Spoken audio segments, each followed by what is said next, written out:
I don't know what's happened over the last week. My vision has gotten bad. Oh, Yeah, I got a terrible piece of mail this week. AOP, American Association for Old People. That's what I got. Yeah, I did. And I threw that baby away so fast. I was huge. They take your money, but you get no benefits. Well, that's right. that's a good. Are we going political here? You're going politically correct. That's right. Okay. I'm sure there's another old person's organization that does better. No, I'll find another one. So, in any case, thank you, Chris. I think that's where I was. Thank you, Dan, of course, leading worship in our absence. Our deacons just serving, new, visiting. So look around. It's the first of the year. I usually give a couple weeks for everybody to get their act together. Just look around. You see somebody? No, you do not see somebody. You're missing somebody. That's the Spirit telling you to check up on them, find them, locate them, see where they are, so we get everybody back in place here. It's a brand new year. A lot going on. We've restarted our Wednesday nights, family nights. Couple new studies that we're beginning, one for ladies called Why Do You Believe That? And Julia Nix is teaching that on Wednesday nights. You still get connected with that. 6 to 8, bring your kids, bring your family, childcare, Discovery Kids, youth. And then you can take in that. The ladies, Deb and I are going to teach a small group called Love and Respect, primarily for couples, married couples, marriage, contemplating marriage. Really, it's good for anybody, anytime, frankly. Just get along with people. Why we think, I can't get along with people, but I think I want to get married. Well, that's just not going to fix your inability to get along with people, I guarantee it. So, love and respect. And then Chris is going to be teaching a study on the book of Hebrews that basically says Jesus is better than everything. Okay? He is better. Life in Jesus Christ, He is just better. Eternally better. And then the prayer group will be meeting to intercede for the needs of our church family as well. So Wednesday night, come and connect that way as you will. Leaders, I have scheduled a planning session this coming Saturday, and already this year, I'm canceling the first meeting. Okay? I just decided no. Okay? No, it's actually double booked. We have a work day Saturday to finish, just about finish the building across the street. We need painters. And anybody that's just kind of able to be there, but we're painting the inside, going to finish this. So at 8 o'clock, by 8 o'clock, as many over there as we can get to just tie the Don Knight building together and hopefully get to use it in the next several weeks would be the hope. I'm looking forward to having a great Sunday, a good Sunday, kind of a dinner on the grounds type Sunday. I'm going to be talking to some of our leaders to help organize this. But we're going to invite Shirley here. Shirley. Good night. Don't sit so close.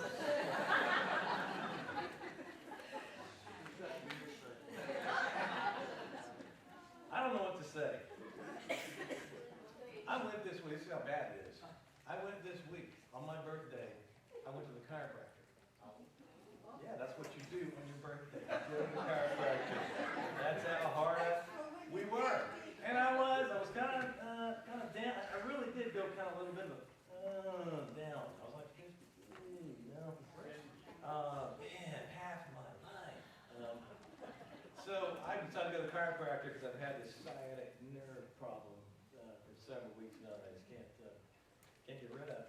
And so I went to the chiropractor, and he said he did some tests, and he took some pictures of my head. No brain? No, there's a brain there. What he said is your head's not on straight. And I said, I know this. I've heard this. No, he showed me, and it was 19 degrees off. There's a bone that your skull sits on called the atlas. I was 19 degrees off. That's like basically sitting in a plane saying, how's it going up there? Or looking down at the next row next to you. Either way, it's just 19 degrees was off. And so I'm trying to I'm on a new start. I'm looking at you all a little straighter. Now what I'm trying to figure out is why no one told me this. I've been looking at you like this the whole time. Like, this is how he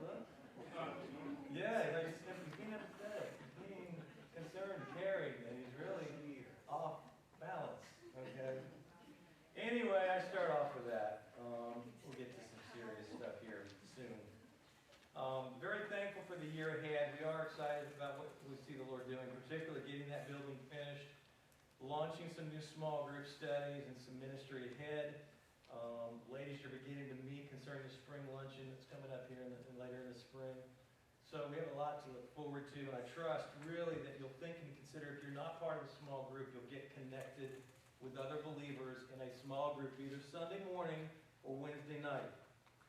Going to church is just being here is one thing. You just show up. That's fine. Everybody can do that. But get connected. Get over the scriptures as we try to do together and allow God to make the change in your life that He wants to make. And that's what I'm looking forward to this coming year. I'm going to begin a study called Under Construction. Your note says renovate, but I changed the study on Dan. So it's actually called Under Construction, Dan. But he got it right, and then I changed on him. Under Construction is going to be a study in the book of Nehemiah, so I'm giving you homework. Just simply to sit down and read through the book of Nehemiah. Take you about 45 minutes to an hour, but sit down and read through Nehemiah. We're going to do kind of a study together called Under Construction. If you finished last year, and I don't know what last year meant for you, it was a very busy, crazy, focused sort of year for us. A lot of things tied up. We're very thankful to finally have finished some life goals that needed to be completed. But not everything's completed, not everything's finished, not everything is actually fully ever the way that we would like it to be. But we're going to talk a little bit about God's way of bringing about reconstruction and building our lives, basically entering into areas of our lives that we don't want to go. And sometimes there are breakdowns in life. I call them breakdowns. And I want to just walk down through some of these. You have some notes in front of you if you'd like to look through this.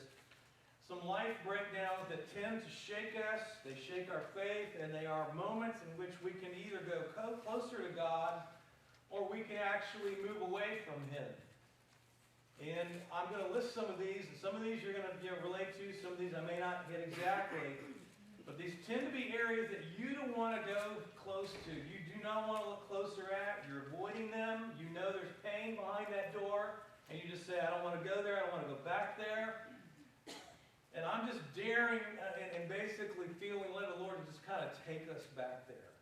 And maybe not for everybody at the same season in life. But I have found in my own spiritual journey that basically the area that I say, God, I don't want to go behind door number 2. That's exactly where He wants me to go. And frankly, it's in behind door number 2 that actually He meets me there and has met me there. You know a little bit of my journey the last year. Ongoing bout with depression for many years that I just had to address over these past 2 years. And God just said, that's where we're going. We're going right back into that moment, and we're going to just you're going to find that I'm sufficient to meet that particular need.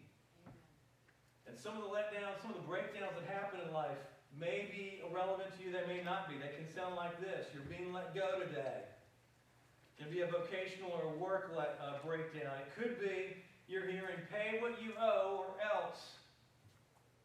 Pay what you owe, or you're going to lose this or that, or you're going to experience this penalty, or you're going to have to go through this circumstance. It could be a breakdown such as, I don't love you anymore. Terrible words to hear. I don't love you anymore. I never did love you. The craziness sometimes of what we say to each other, and this is where love and respect. Sometimes in the craziness of our relationships, it gets really crazy, and we just say what we think. And sometimes you can hear this, I don't love you anymore, and it shakes your world. It could be number 4, your test came back positive. I just prayed for 5 people who have cancer and learned it just in the recent past. We're praying for Ethel, who's got cancer treatments going on right now. I guarantee you, everyone here knows someone who is walking through cancer treatment. Does anybody not know anybody who's walking through cancer treatment? I guarantee you, every one of us knows somebody who's got that life journey for them, maybe even you. And it shakes you. It could be number 5, your child is in some serious trouble. Nothing's going to shake us as parents more than to get that call or that comment and say, your kid's in trouble, or they've done this, or here's what's going on in their life. It's going to cause you some concern. We've got some signs and some symptoms. Something's happened. and it shakes you, and it could be a family breakdown. Number 6 could be just simply, I'm sorry, I have some bad news. You don't want the policeman making the call. You don't want him showing up at your front door saying, I'm sorry, I have some bad news for you. Or a call that says, this has happened in life, you didn't expect it, the individuals you care for didn't expect it, it's happened, and in that moment you were shaken to the core. Life breakdowns in your notes and on the screen, life breakdowns such as these, and again I'm not saying this is all this list, you can insert your own difficulty, you know what it is, you know basically when I say a life breakdown or a difficulty or a painful circumstance, you know what comes on the screen of your mind. If it's not these 6, it's something else, but it's there. And these life breakdowns such as these and many others we face can be God overseeing moments to bring us face to face with our human limitations, our repeated failures, or even our sinful choices. Now, what I'm just saying here is, as we head into the new year, someone could say, yeah, I've been a follower of Jesus for 30 years. And if I got to know you better, I might say, no, you've been a follower of Jesus 1 year, 30 times. You're not changing. You're not shifting. I poke you and you don't seem alive. You're wooden. You're stulted. You're basically so structured in life, whatever. You've gotten so used to the life you keep living. And yet, in the back of the mind, if we got in conversation and we really kind of opened our hearts, you say, no, there's this area of this life that I manage everything around it. I make sure I never go back to this area, this struggle, this difficulty, this pain. I never go back. I've learned to live separate from it. And it could be this morning, by the Spirit, He's just saying, we're going there. You're going to love me, you're going to trust me, but we're going to go back there. Because that's where I want to meet you. That's where I want to do a new work in you. That's where I want to change you. You're not a finished work. I've got work I want to do in you if you'll let me do it. But you're going to have to trust me. The key question to begin the key question, reading here the page, the key question to begin with is, where am I right now? You may not like the answer to that question, but you must listen to the answer and embrace the reality of the grief of those current circumstances. Some could say, yeah, just become a Christian and your life is just going to be easy as all get out. I have not found that to be so. I don't know who started that. It really has been wonderful. It's a deep relationship, a reality, an inner presence of God within me that's deeply comforting, powerful, guiding, sustaining. But He works not only on the circumstances of the outside, but He really has work to do on the inside out. Sometimes it can be difficult. Circumstances changing around us sometimes reveal the transformation need within us. And what I want to do in the next 10 weeks or so, if you'll just kind of stay with me, you're going to have to be here every week. Okay, just like the hook out there. You can't just listen to one. You can't just have one shift. You got to have more than one. You got to be. It's about 10 weeks. We're going to work through the book of Nehemiah. In the book of Nehemiah, I'm going to put it on the screen for you if you want to turn to it. If you have a Bible, Nehemiah chapter 1. Nehemiah is a Jewish man. It's a book of the Bible that describes a Jewish man who is living 800 miles. He's living 800 miles from Jerusalem. And we're going to read the text here. I want to read it. You can read it silently as I read out loud on the screen, and then we'll talk a little bit about the context and see how that's going to connect with us. Nehemiah, it says the words of Nehemiah, son of Hakaliah. These basically, the book of Nehemiah is a journal. It's essentially him writing his memoirs. He says, during the month of Chislev, in the 20th year of Artaxerxes, this king, he's back basically situated about 450 years before Jesus. And he is being basically in the service of Artaxerxes, or Xerxes the First, who is basically ruling the known world. And I'll show you the map in a minute of what the known world looked like, okay? But basically, he's in his 20th year. When I was in the fortress city of Susa, this basically is a city in Iran. Modern-day Iran is where Susa is situated. So he's 800 miles. He's in this fortress city, this citadel. Hananiah, verse 2, one of my brothers arrived with men from Judah. I questioned them about Jerusalem and the Jewish remnant that had survived the exile. We're going to talk about that in a moment. What's the exile? They said to me, the remnant in the province who survived the exile is in great trouble and disgrace. Jerusalem's wall has been broken down and its gates have been burned down. Verse 4a, when I heard these words, I sat down and wept. Now, what I want to show you is I want to show you the map of basically the domain here of where he is. You can see my nice yellow arrow, okay? I'm using illustration. Those of you who are illustrators, you're loving this, okay? There's 800 miles. Susa is just north of this end of the arrow on this right side, and Jerusalem all the way across. The nation of Israel that's situated there with Jerusalem was situated, and I'm just going to do this in brief, it was God's people. The Jews were basically chosen to reveal who God was to the world, and he selected a particular ethnic, and through them would ultimately come the Messiah, Jesus, whom we worship today. But they situated right there in the nation of Israel, right on the side of the Mediterranean Sea there. Jerusalem was the capital. God gave them great blessings. He promised them great protection in a variety of ways. But he required that they keep a covenant that he made with them. They discarded that covenant by actually pursuing other gods. They went from being a monotheistic religion of just worshiping one God to saying we just have to have more than one. And God disciplined them. God judged them. The countries he judged them with, you can see there in the middle, Babylonia and Assyria. Both of those two major powers at the time basically came into Israel and they took people away. They basically destroyed the land, cut down the trees, really destroyed, killed people, burned things, tore cities down. And then they took essentially what was the best of the people and deported them back to their countries, Assyria and Babylon. They left essentially the poor people, people who did not have crafts, artisans, ability to govern. They left them in the land of Jerusalem, and then they brought their own people, both Assyrians, Babylonians. They bought some of their own people, and they mixed them. They brought them to the land of Israel, and they intermixed them. Particularly the Assyrians mixed them with the Jewish people to basically destroy the pureness of the ethnicity, which was significant for the Jews. So Nehemiah is he's 130 years later. He's sometime later. He has a particular place now in Susa where the Persian king is now ruling what you see as the known world. You see this dotted line out there.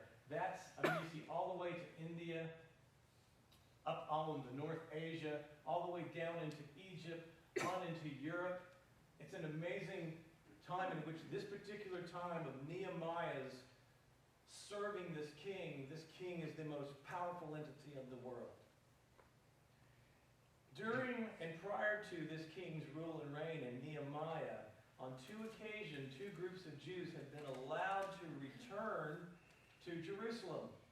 Meaning, God gave favor to these kings, and he gave them direction, particular guidance that they should release Jews to go back and to reestablish the temple worship and reestablish and rebuild both the temple and its surrounding areas, rebuild the city of Jerusalem. So Nehemiah is in the king's court, and he has a brother who brings a report to him. This is basically what I want you to see as the groundwork. He's 800 miles from Jerusalem. But he has a heart for that land. He's Jewish. He has a heart for the people. He has a heart for the worship. He has a heart for the walls. He has a heart for the reconstruction of Jerusalem as basically the center, the capital of Judaism and his faith and trust in God. So I want you to walk through. That's the setting where we are. But I want to take Nehemiah's journey in his memoirs, and I want to bring them into some application for us today.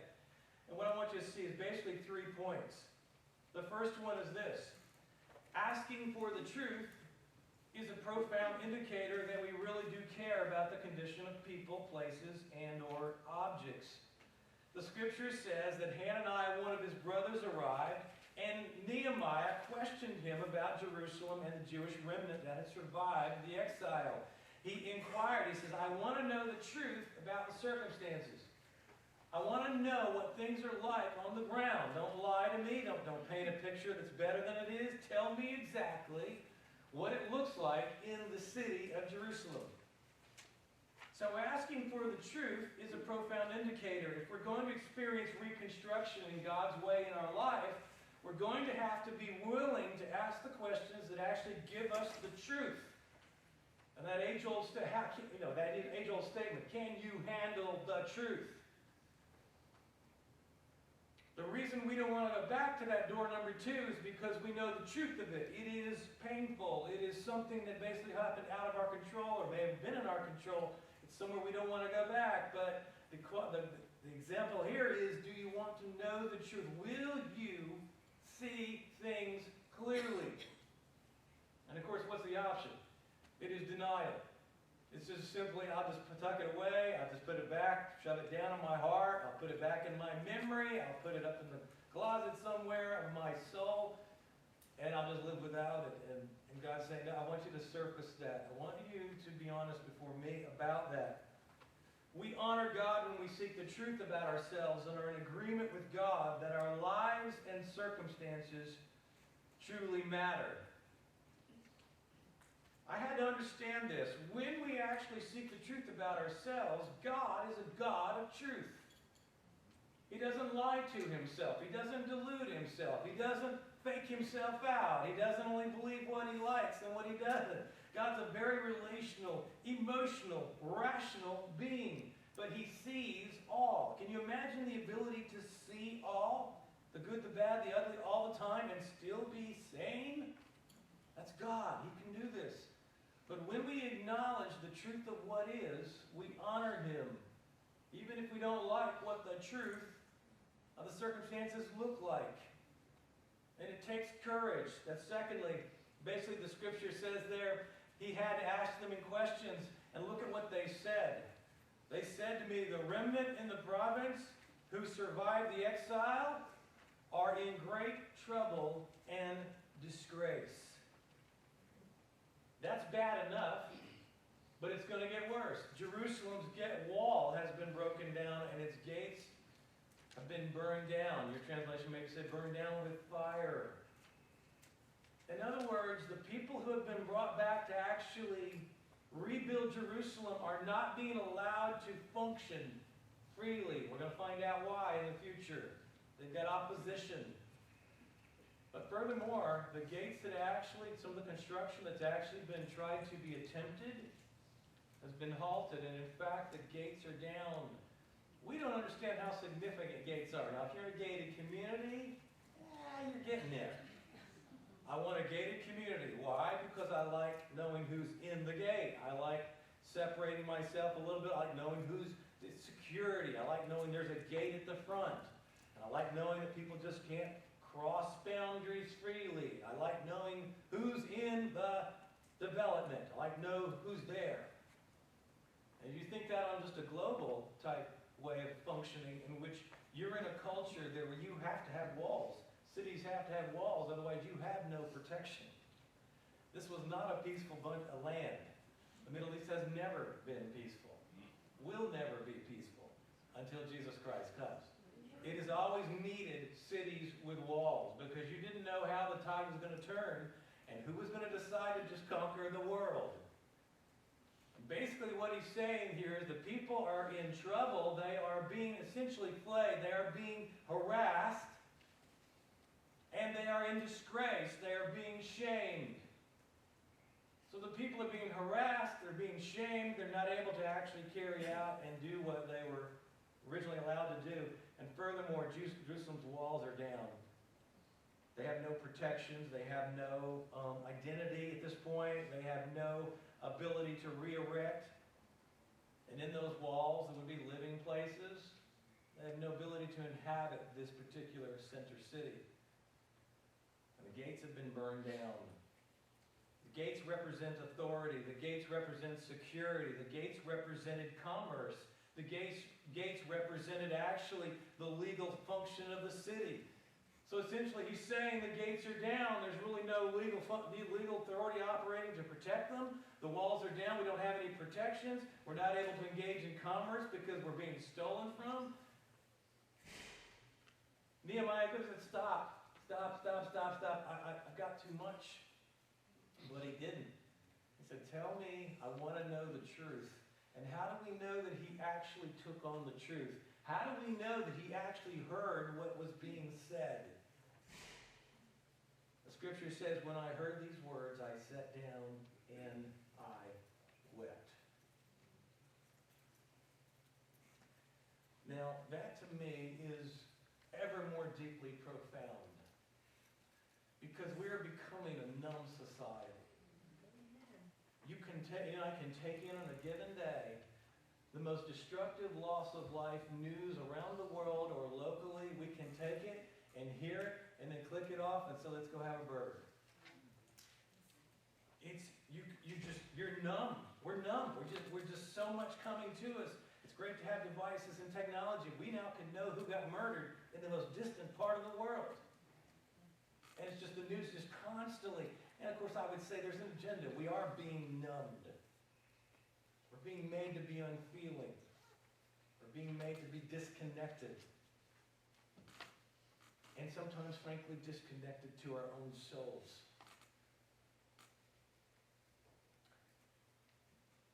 Nehemiah's choice. We honor God.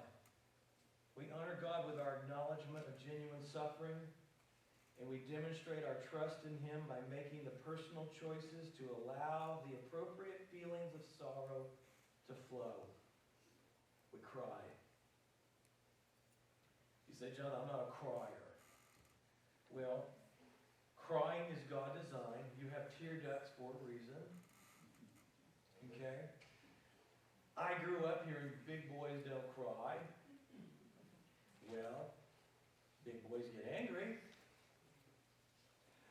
Big boys hurt other people. Big boys destroy big boys, but they don't cry. Well, I'm not saying here, of course I've been through Promise Keepers now for 14 years, and they used to we always get the critique of being there, just a bunch of criers.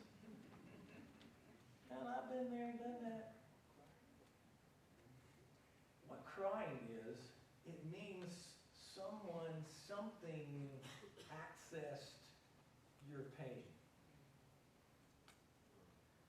And you're going to manage it one way or the other. And I'm just simply saying in my heart of hearts, if you keep acting and living and doing what you have always done, being who you've always been, treating other people as you've always treated, responding the same way with pressure and circumstances around you, and you believe that's just going to be the indefinite way.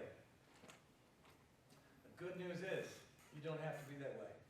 The good news is God in His power, Jesus in His grace, His Spirit in His transformational power can meet you in those circumstances. And one of the ways that you are fully alive, that you are actually being a human being, is when you look at circumstances and they are genuinely sad. They are genuinely painful. They are genuinely regretful. They are genuinely agonizing, and you feel them appropriately. And you say to yourself, this is genuinely, I'm not making it up, this is genuinely a sad and difficult, agonizing, painful moment. I agree. That's all you begin with. I agree. We honor God when He says to us, I want you to surface something that's painful, and we agree and we say, you know what you just surfaced in my life? That is painful. He's like, we're making progress. We're making progress here. It means you're seeing things, you're seeing yourself the way He sees you. You want to live a lie? You want to live in denial? You want to play the hypocrite? You want to walk through and say, I'm just a happy-go-lucky Christian in public? sat in private, been there and done that. And it keeps us from experiencing new life, new joy, the grace and forgiveness that actually Jesus wants to make in your life. You know, when he saved you, when he saved me, we weren't complete yet. He's got work to do. Now, some of you are too young yet to have inflicted pain upon yourself and others. So you're kind of snoozing right now. Give it time. You're a sinner like the rest of us in need of Christ. You'll hurt somebody. Somebody's going to hurt you. Some circumstance is going to shake you, and it's going to cause you to say, wow, I'm shaken in my faith here. He's God sufficient to bear me in this. And you're going to find he is. Now, an illustration I want you to look at on the screen. I'm not going to have you turn there unless you just want to. I want to see how Jesus did this. I want to see how Jesus actually lived this way. In John chapter 4, we have a story of what's called the Samaritan woman. In John chapter 4, Jesus makes his way, in walking over the countryside, he makes his way to a particular countryside called Samaria. Now what's interesting about this is Samaria is basically where the Assyrian country that came in and just beat up the Israelites and deported them off back to their country. The Assyrians actually sent some of their people to cohabit with the Jewish people in the north part of Israel. So Samaria is this place of essentially half-breeds, mixed races. The Jews hate them deeply because they are mixed. They're a mix of basically Gentile Assyrians and Jewish people. They are hated. They are dogs. They are despised. And the Jews would walk around the very border of Samaria, and they would not pass through Samaria. And Jesus goes right through the middle. Not only does he not just go through the middle, he goes through the middle of Samaria to a well to talk to the despised of the despised. A Samaritan woman. Ooh, the worst of the worst. Women already did not have any status in the culture itself, but to actually be a mixed breed woman. And he finds himself, he walks to this well in the middle of the afternoon. Nobody else around. His disciples are around. They've gone to get some food or whatever. And he's basically talking to this woman. And she's by herself at the well in the middle of the day, which was just not what you did. It's very, very hot there. You would be there at the first of the day. When it's cool with the other women, she's by herself. Why is that? Jesus strikes up a conversation with her, says, could you give me a drink? And she says in verse 9, she says, how is it that you, a Jew, ask a drink from me, a Samaritan woman? Jews don't associate with the Samaritans. You're not even supposed to be talking to me. We so despise each other. We so hate each other. We have nothing to do with each other, and you're asking me for a drink. Why are you doing this? Why is this conversation even happening? And Jesus begins in verse 12, and you'll see it on the screen. He says, let me tell you something. Everyone who drinks from this water, pointing to the well, will get thirsty again. But whoever drinks from the water that I will give him will never get thirsty again, ever. In fact, the water I will give him will become a well of water springing up within him for eternal life. Jesus, the woman said, verse 15, Sir, give me this water so I won't get thirsty and have to come here to the well to get water. Jesus is talking about thirst of your life. He's saying, I've got water that's going to address the thirst in you for eternity. And she turns around and says, well, tell me where you can get some water for this well. Where is this well you're talking about that I can get water so that I don't have to keep coming back here by myself in the heat of the day to get water? She's missing the conversation. He's talking one level, she's talking another. And here's where Jesus changes everything on her. He says in verse 16, go call your husband. He told her, and come back here. Verse 17, I don't have a husband. Jesus said, you know, you have correctly said, I don't have a husband, meaning currently have a husband. In fact, for you have had 5 husbands, and the man you now have is not your husband. What you have said is true. In other words, he's saying, you're speaking a level of truth about your circumstances, but you're not embracing the full truth of your circumstances. You do not have a husband, no. You have had 5 husbands. This is deeply painful. A wife could not just go out and get a husband. It means she's been divorced 5 times. She could not initiate the marriage, but after 1 time, 2 times, 3 times, 4 times, she has become a commodity. 5 times. And whatever the case, however this began, she has an inability to identify that which really will secure and satisfy her soul. And her journey has been, I will find it through marriage. And Jesus is basically saying, I have water that will satisfy you eternally. But you're going to have to admit the drought of your circumstances. You're going to have to admit the drought of your life. Drought for her is 5 husbands and a 6th who is not her husband. That's what drought looks like in her case. We're not judging her. We do not know all the circumstances. But instantly her mind says, wow, I think you're a prophet. I think you're getting some inside information from God. And she changes the topic a little bit. She talks about where they worship and the significance of Samaria versus Jerusalem. And Jesus kind of brings her back around and says, ultimately, let me tell you what, God's going to do a work. He's going to bring about a salvation through the Jews that actually is going to cause a relationship with God to be possible that is intimate. It's in the heart. And those who worship Him aren't going to be worshiping based on geographical boundaries or temple locations. They're going to be worshiping Him in spirit and in truth.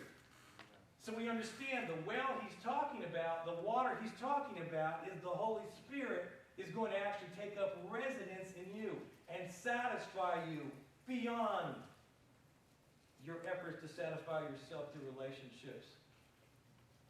Now that's powerful. He took her from just simply saying, here's where you are, what you're willing to do, time after time, just pick up water. No, I have come specifically for you because you're a thirsty woman. And your way of seeking to actually reach it and achieve your thirst and satisfaction is not going to be met apart from me. Now look at the scriptures further. The woman said to Jesus after He began to explain this, she says, I know that Messiah is coming, verse 25, who is called Christ. When He comes, He will explain everything to us. Jesus said, I am He. And she understood what He said. I am He. The Messiah, who's called the Christ, is going to come. He'll explain, I am He. The one who is speaking to you. Verse 28, the woman left her water jar. She went into town and she told the men, come see a man who told me everything I ever did. That's translated, come see a man who knows me. And he came to me, and he communicated with me, and he took attention to me, and he explained to me, and he offered me, and gave me the evidence that he's the one who can bring about eternal satisfaction. He is the one who has the well to eternal life. And she basically says it this way, could this be the Messiah? Literally, she's asking a question that implies a positive answer. It would sound more like this. This couldn't be the Messiah, could it? And then the guys from the town basically leave her and they go to listen to him and follow her testimony. They're listening to this woman saying, whoa, somebody knows about this lady's past? And she's willing to admit it? We got to go see who this guy is. She's changed. She's changed. And we read even further. Verse 39.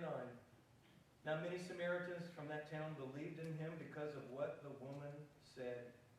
When she testified, he told me everything I ever did. She can't get over the fact he knows my life. He knows everything about me. He knows, and he still came to me and offered me eternal life, this well of eternal life. He's the Messiah.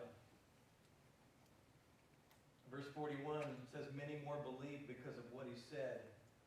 Jesus said, and they told the woman, we no longer believe. The insinuation is solely because of what you have said. For we have heard for ourselves and know that this really is the Savior of the world. This woman of 5 marriages, living with one who is not her husband, a castaway, so to speak, a Samaritan woman, middle of the day, by herself kind of person, all of a sudden becomes a conduit for sharing the good news about Jesus Christ. All of a sudden, she's the messenger of declaring Jesus Christ as the Messiah. Individuals believe because of her testimony. And then they say, finally, we don't believe solely because of what you said. We actually went and saw him and listened to him for ourselves, and we are assured, just as you are, that he is in fact the Savior of the world. How do you go from being that broken, that ostracized, that separated, that essentially that much failure in life, to become actually the one who the privilege and the opportunity to declare one-on-one the effect of meeting Jesus Christ as the Savior of the world and seeing others, while they look at your testimony, they look at your background, they look at the pain, they look at the history, and they say, this lady's changed. How is that so? It's because of what Jesus did. We want to see that. We want to know that. I'm saying what I'm currently learning is God's plan for your life and the way he wants to use your life may in fact be to take that most painful part of your life and bring healing to it and then give you a testimony. It's actually going to reach other people in a way that you just had no idea was possible. As C.S. Lewis says, God never wastes pain. I want to say it another way. I was introduced by my daughter to a Christian band called Everfound. And they've got a song. I want you just to listen to it. We'll bring the lights down just a little bit. So I want you just to listen to it. Just focus and listen to the lyrics. It ministered to me, has, and I think it's just another way of saying what I'm trying to say through this message. So if you will.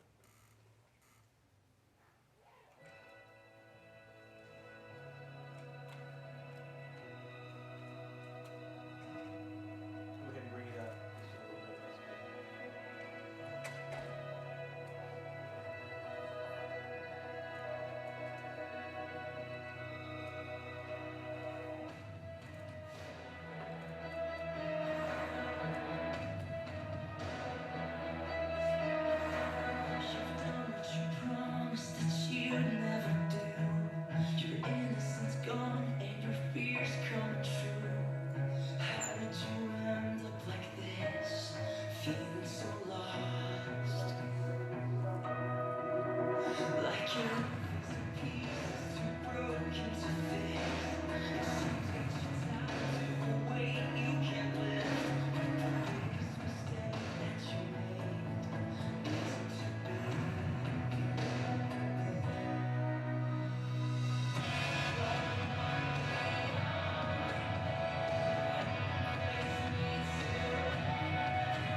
prepare to lead us in a time of response together.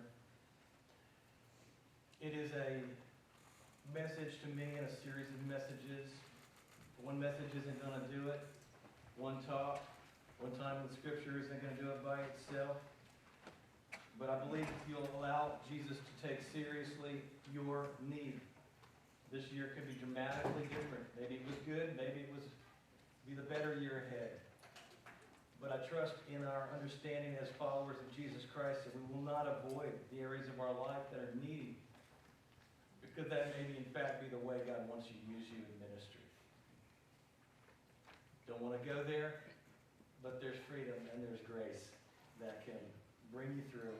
And I trust in the journey ahead you'll respond to that. I'm going to have you stand together as we close together.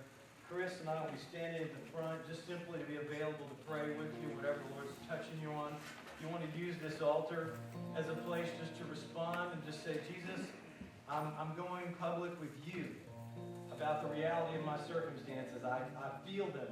I feel the pain of them. And I want you to enter into those circumstances. I want to give you an opportunity to work in my life. I'm going to be patient. I'm not going to demand you fix everything overnight. I'm just going to allow you to do things in your time and your way. And we'll be happy to pray with you or just simply give you opportunity while we sing and worship together, the opportunity to respond that way. So Chris, if you'll come, if we can serve you in any way, I trust you'll step forward and we'll take time to pray with you.